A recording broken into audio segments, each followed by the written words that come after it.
Ícaro Podcast. Nada nos resulta ajeno. Capítulo 9.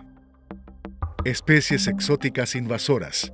Impacto sobre patrimonio cultural y los pueblos indígenas. Caso Ligustro o Sereno. Por Valentina Flores Mora.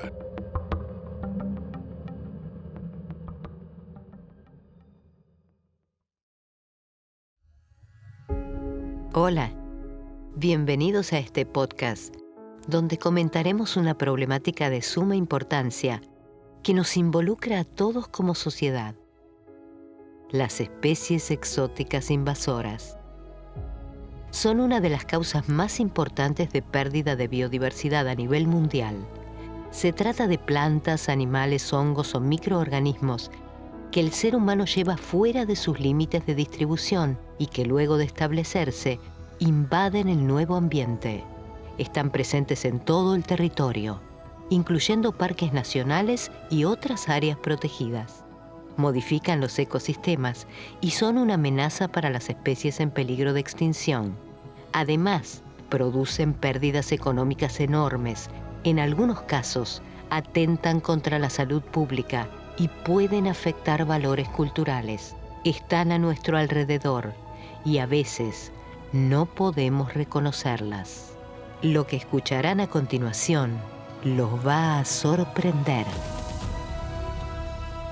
Soy Valentina Flores Mora, periodista radial con muchos años de profesión, y me especialicé en la temática sobre la protección de los ecosistemas, y es por esta razón que el tema de hoy me parece tan interesante.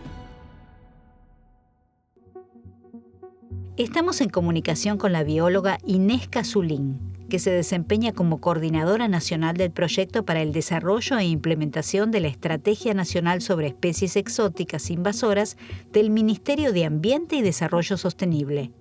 Bienvenida, Inés, a este espacio de difusión. Inés, ¿qué es el Proyecto Nacional sobre Especies Exóticas Invasoras? Este proyecto tiene como objetivo final contar con políticas de Estado con respecto a especies exóticas invasoras.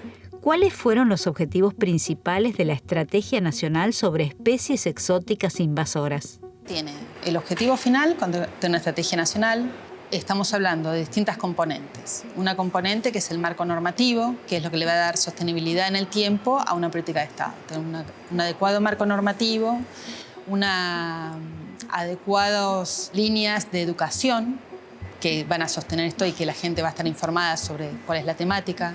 O sea, tener una estrategia nacional sobre especies exóticas invasoras, que esa estrategia tiene que estar en el marco de una estrategia de biodiversidad. La estrategia de biodiversidad está en el marco del Convenio de Diversidad Biológica, del cual la Argentina es parte. El convenio habla sobre la importancia de las especies exóticas invasoras como una de las razones por las cuales hay pérdida de biodiversidad, sería la segunda causa a nivel mundial de pérdida de biodiversidad, en general y en particular en las áreas protegidas es la primera causa de pérdida que afectan las áreas protegidas. Conocer la temática y cómo encontrar las soluciones. Entonces creo que es muy interesante y es la estrategia para trabajar con exóticas invasoras, tratar el tema de prevención. Y el tema de prevención se trata o se puede abordar desde el punto de vista cuando la gente toma conciencia y conoce la problemática. En la medida que uno no lo conoce, no toma las medidas, los recaudos. Yo creo que es fundamental contar con una estrategia donde la gente se concientice de esta problemática y en la medida que cada uno pueda, haga la medida posible, sin dejar de reconocer el rol del Estado municipal, provincial y nacional en la toma de gestión, ¿no? en la realización de acciones. Es un tema que nos tiene que importar a todos. Bueno, ¿por qué nos debería de importar controlar o tratar de controlar, diría, las exóticas invasoras? Porque nos afectan a todos, desde distintos lugares y afecta a la salud. Un caso es el del dengue, el mosquito de dengue, es un vector El vector es una exótica invasora. También afecta, en el caso del castor, tiene efectos negativos sobre la calidad de agua de la ciudad de Ushuaia. Con respecto a lo cultural, la pérdida de biodiversidad en bosques nativos donde hay comunidades asociadas, donde tienen usos ancestrales, sobre esta biodiversidad, y se ve al estar invadida por el ligustro, en este caso, ve que el bosque se vuelve monoespecífico, entonces se pierden esa variedad de especies. En el terreno práctico, ¿cómo se instrumentan estas medidas? En la elaboración de la estrategia nacional, de la redacción de la estrategia nacional, uno de los componentes fundamentales son las comunidades, que son las que usan, y las que viven y las que su cultura está asociada a la biodiversidad. Entonces, en este caso, que es el piloto que se está trabajando con sereno, como le dicen ellos, o ligustro, que también se suele conocer con ese nombre, se está haciendo una experiencia piloto de hacer pequeñas parcelas para controlar y reinstalar de la mejor manera posible lo que era el bosque, la biodiversidad nativa previa al ingreso de esta exótica invasora. Este piloto en particular es un desafío porque, primero, los interlocutores y los dueños de la tierra es los pueblos originarios. Entonces, y como entendemos que una estrategia nacional tiene que incluir a todas las partes interesadas o todas las partes que tienen que ver con esto, el trabajo que se está haciendo con las comunidades es muy importante para ver de qué manera se articulan y se interaccionan dos visiones distintas y dos formas diferentes de tomar una misma problemática. Entonces, es un muy buen ejercicio para interactuar con la cosmovisión que tienen los pueblos originarios, con nuestra mirada que tenemos con respecto a la gestión. Entonces, entendemos que es un muy buen ejercicio, no solo por la parte técnica y biológica de un ejercicio de erradicación y restauración de la biodiversidad, sino desde el lugar, desde lo social. Poner dentro de la estrategia la mirada de los pueblos originarios. En mi opinión, este piloto es un desafío particularmente importante en ese sentido. Gracias, Inés Zulín, por su tiempo y compartir con nosotros tan interesantes conceptos. Hace un momento, la bióloga Inés Zulín mencionó cómo una especie exótica invasora perturbaba al bosque nativo y por ende a las comunidades humanas vinculadas a él. Para ampliar este tema es que hemos convocado a un grupo de personas que en sus distintos roles han estudiado o padecido la presencia del ligustro, que es la especie que nos ocupa ahora. Gracias por participar, licenciada Virginia Autón, de la Asociación Civil Bosque Modelo Jujuy. ¿Qué es el ligustro o sereno que preocupa tanto como especie exótica invasora? ¿Es la misma planta que hemos visto tantas veces en los cercos de las casas? El ligustro o sereno o siempre verde es una especie exótica invasora en nuestra zona que fue traída a partir de fines ornamentales. Es un árbol que es muy apreciado por la gente justamente porque persiste el follaje durante todo el año y genera sombra, que es uno de los pocos beneficios reales que tiene, y por eso la gente lo estima. El tema es que a partir de su crecimiento y su desarrollo por las condiciones propicias de nuestro medio, se fue esparciendo a partir de que los pájaros comenzaron a ingerir sus frutos y eso generó que terminara germinando en los bosques nativos. Entonces la gente no lo percibe como una amenaza al bosque nativo. La gente, como digo, no lo percibe como un riesgo, no lo percibe como un peligro, más bien lo percibe como un beneficio, por lo que mencionaba, y entonces resulta necesario no solo visibilizarlo desde otro lugar, sino también empezar a cambiar el hábito de tenerlo en el entorno de tu casa, en tu plaza, en la vereda, en cualquier lado, digamos. Y bueno, en esta zona en particular ha comenzado a mostrarse ya como con sus características de invasora y entonces a partir de este proyecto se genera la oportunidad de empezar a combatirlo y de empezar a también tomar este tema para valorar el bosque nativo.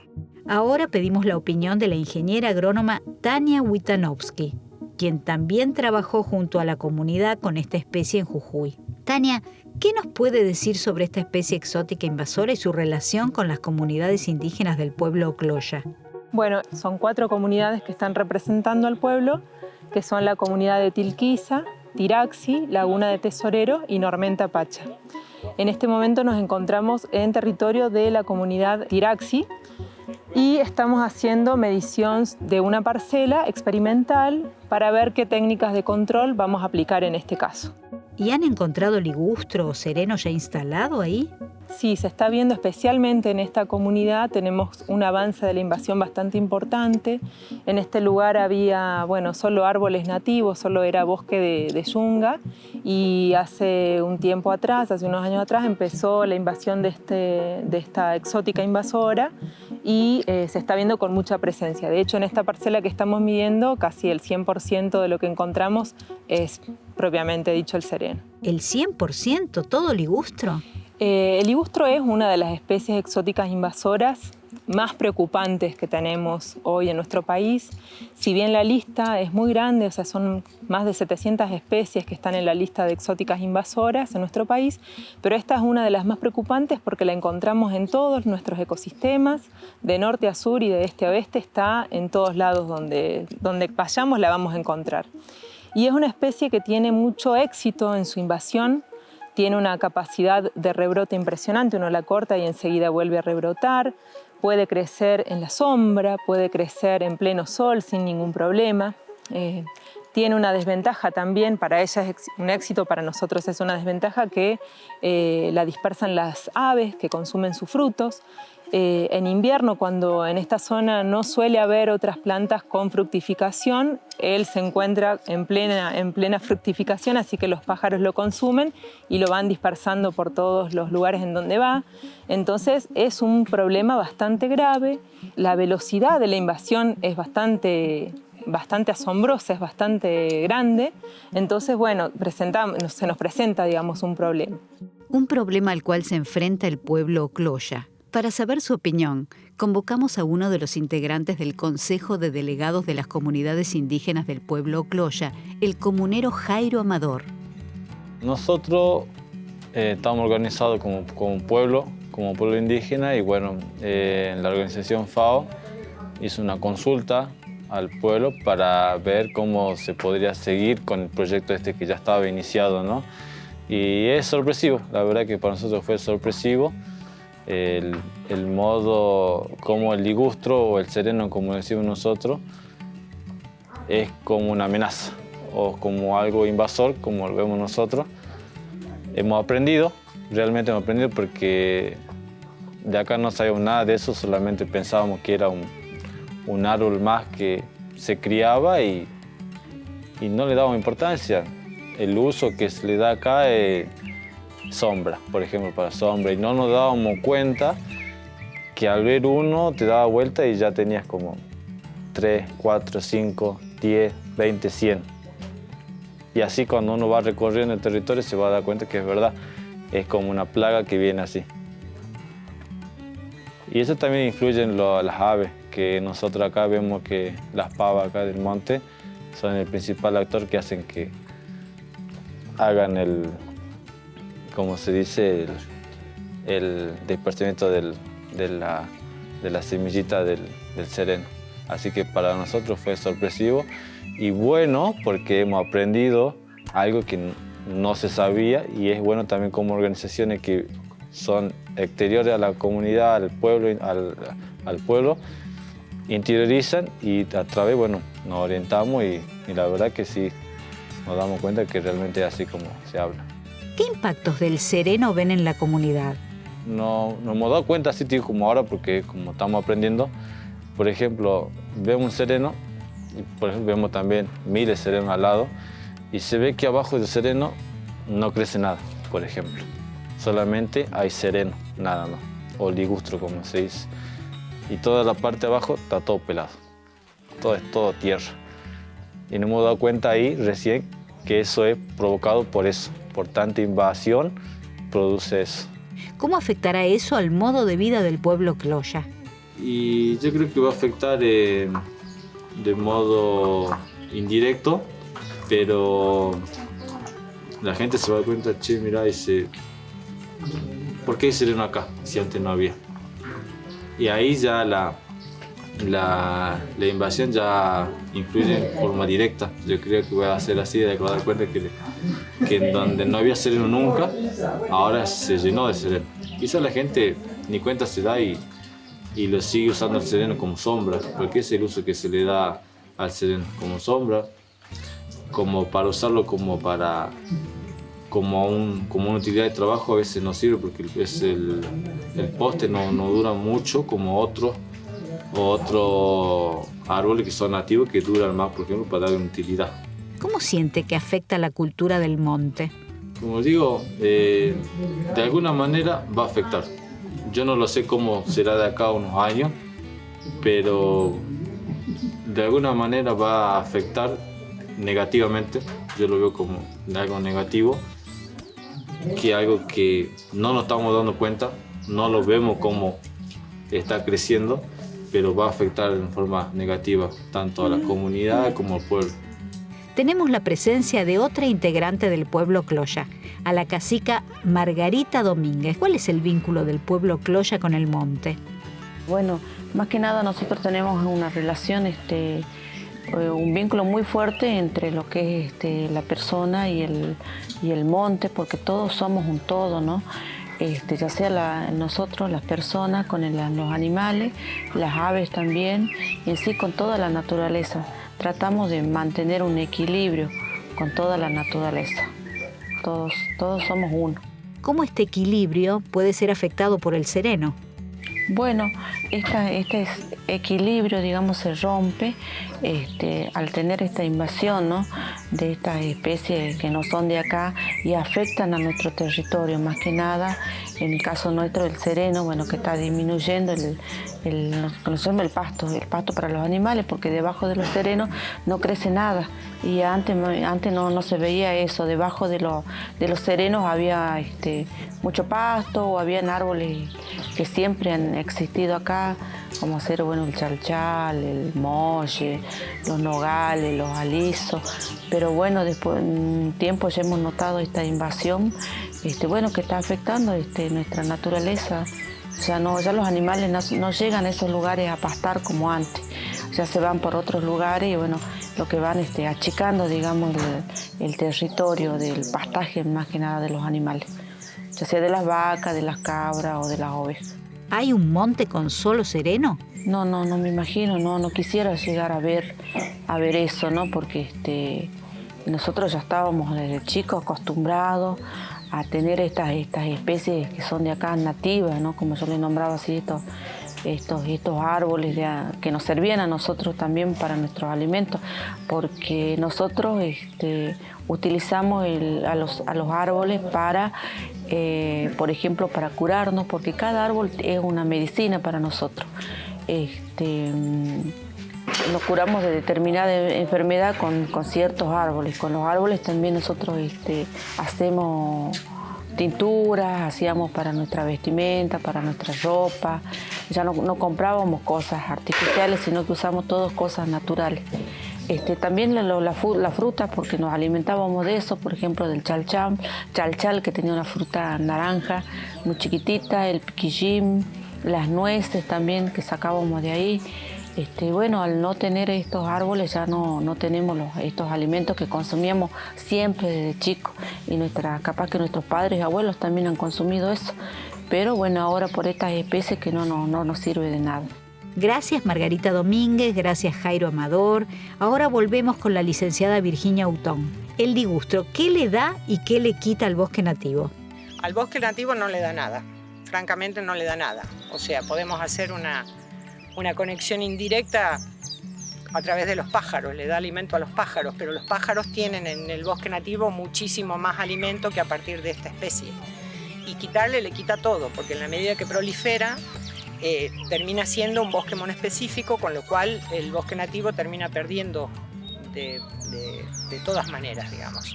Así que le quita biodiversidad, le quita posibilidad de desarrollo a todas las especies que tenemos, que son muchas y muy valiosas. Y no hablo solo de especies arbóreas, hablo de especies arbustivas, hablo de especies herbáceas, hablo de especies que tienen una cantidad de propiedades y beneficios para las comunidades que son enormes y muchas veces no conocidos. La interrelación entre la comunidad y el bosque es total. Plantas, arbustos, árboles que tienen valor ornamental, alimenticio, medicinal, tintorio, espiritual.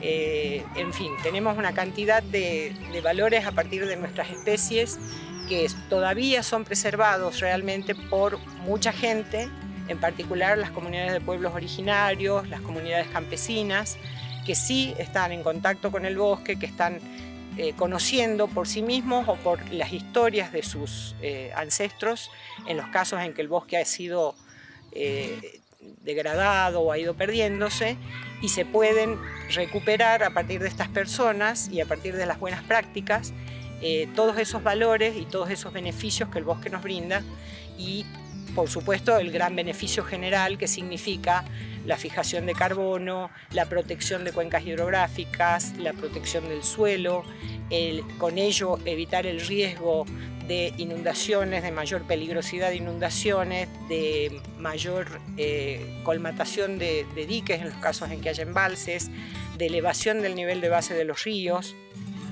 Ahora quisiéramos consultar la opinión de Pedro Williams, que está trabajando en la conservación del bosque original. Pedro, ¿por qué no se presenta usted mismo?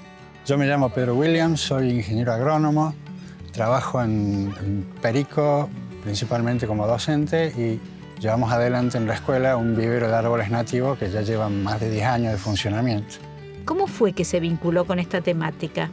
Bueno, me invitó la gente del proyecto de exóticas invasoras con la idea de contarles la experiencia de nuestro vivero de nativas y de ayudarlos un poco a que ellos monten su propio vivero de especies nativas para enriquecimiento y reforestación de sus bosques. Y bueno, me pareció interesante la propuesta y además tenía ganas de conocer y aquí estoy. ¿Cómo se hace para restaurar lo dañado por la especie exótica?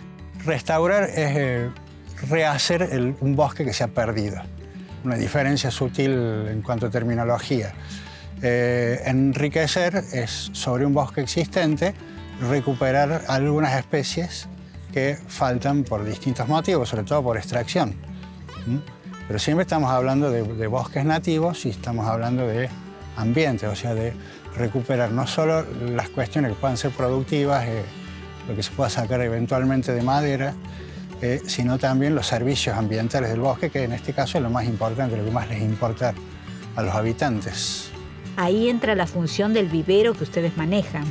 Bueno, el vivero lo que hace es producir en un lugar relativamente pequeño y en este caso con una inversión bastante baja, reproducir plantas en las mejores condiciones que, digamos, no son las que tiene al aire libre, de manera tal de reducir muchísimo la mortandad natural y disponer de plantas para ubicarlas en los lugares adecuados y en la época en que queremos. La idea es erradicar el sereno, que es una especie invasora, y reemplazarlo por especies nativas de la región, que están adaptadas a la región, de forma tal de que tampoco quede lugar para que vuelva a salir el sereno. Nuestro deseo es que así sea y se pueda recuperar totalmente ese precioso bosque nativo. Quiero agradecer profundamente la colaboración de Virginia Oughton, de Tania Witanovsky, de Pedro Williams, a Jairo Amador y a Margarita Domínguez, ambos integrantes del pueblo Ocloya. Muchas gracias por su tiempo. Hola, gracias por la invitación. Muchas gracias, un gusto haber participado. Bien, nos acercamos al final de este episodio. Tendremos más podcasts que tratarán desde otros ángulos esta problemática que nos involucra como sociedad. La prevención, el mascotismo y la introducción de plantas ornamentales, los impactos económicos severos y sobre el patrimonio cultural y la vida de los pueblos indígenas, cómo se pueden manejar estas especies exóticas invasoras. En fin, un conjunto de enfoques que estamos seguros interesarán a ustedes. Este es un podcast de la Organización de las Naciones Unidas para la Alimentación y la Agricultura y el Ministerio de Ambiente y Desarrollo Sostenible de la Nación, con el apoyo del Fondo para el Medio Ambiente Global, en el marco de la Estrategia Nacional sobre Especies Exóticas Invasoras. Ingresá a ambiente.gov.ar, busca especies exóticas invasoras, accede a más contenidos. Sé parte de la Estrategia Nacional para minimizar su impacto. La acción ambiental es ahora. Soy Valentina Flores Mora. Los espero en la próxima entrega. La serie Podcast Especies Exóticas Invasoras es una realización original de Ícaro Producciones para la Organización de las Naciones Unidas para la Alimentación y la Agricultura, FAO, y para el Ministerio de Ambiente y Desarrollo Sustentable de la República Argentina. Dirigida por Gabriel Casal, escrita por Jorge Casal y Fabio Díaz, producida por Fabio Díaz. Voz de Valentina Flores Mora, Laura Sordi. Locución, Sergio Lonardi. Edición de los podcasts, Mario Duch. Dirección de los audiovisuales base de las entrevistas, Marcelo Viñas. Realización de los audiovisuales base de las entrevistas, Ezequiel Petruele, Eduardo Aragona, Agustín Actis. Sonido, Nicolás Cabona. Drones de audio, Andrea Isasti. Asistencia de producción, Andrés Casal. Diseño gráfico, Gabriel Casal.